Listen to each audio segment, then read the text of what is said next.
I'm Jacob Lansfield. I'm Nick Smith. I'm Tyler Hashimoto. We're Wednesday 6 to 10. Lab 7 MTF measurement of a diffraction limited system. We'll measure the line spread function, which is equal to, line spread function is a of x equals the integral of the two-dimensional point spread function h of xy.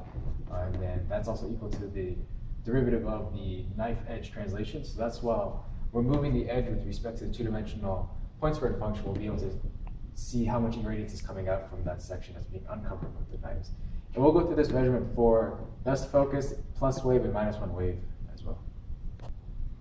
Modulation transfer function, MTF, is the modulation or contrast versus the spatial frequency. That's described very well with line pairs. So if you have a black, white, black line, you have a one line pair there, and you can take your white section, that'd be your I max, and your black section would be your I min. That gives you your contrast, and that's important to us because with the MTF, we have a diffraction limit that's given by the dotted line. And you have your other diffraction limited region here, and you have a frequency, a cutoff frequency of 1 over lambda f number. And that's important to us because we're trying to decide the exit pupil diameter for an area disc diameter of 200 microns. And so after you go through all the algebra, we found we need an exit pupil diameter of 7.7 millimeters. So here we have diffraction from circular apertures. A spherical wave from a source propagates towards the aperture and creates a secondary source. The interference between these secondary sources gives rise to a fringe pattern that decreases in intensity with increasing angle from the initial direction of the propagation. The in-phase or constructive interference causes a bright spot, while the out-of-phase or destructive interference causes a dark spot. In our system, with a collimated plane wave hitting our test lens, L is the approximate distance of where the OPD is equal to 0.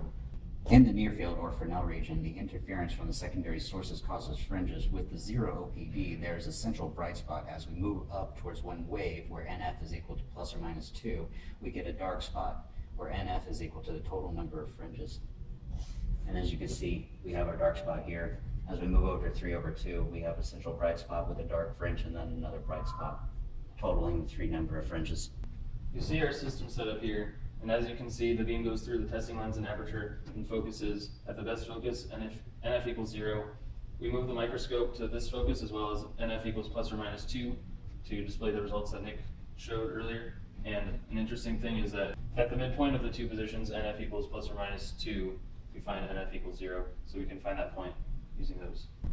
We place the slit at positions of NF equals 0 and plus or minus 2, put a sensor right behind it hooked up to a DMM, and we measured the voltage as a function of diameter of the slit from 0 to 200 microns, as you see in these graphs.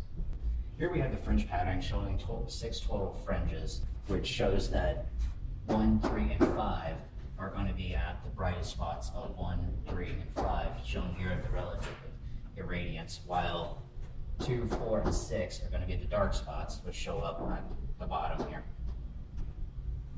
Here we have the microscope's focal point at the best focus. Moving it back towards the test lens, we have one wave with a dark center corresponding to NF is equal to 2, with 2 fringes. Moving it back even more, we get 3 halves of a wave with a bright center, a dark middle ring, and a bright outer one corresponding to NF is equal to 3. The top 2 graphs are for NF equals plus or minus 2 positions, and they look nearly identical as you would expect. However, there is something wrong with the graphs because the voltage increases right away, although it should take a while for the voltage to increase because it's dark in the middle. And as the slit opens up, it should stay at a low voltage until it gets to a point where it starts increasing. However, this is not the case because of various possible reasons. One possibility is that the light reflects off of the slits and then hits the sensor.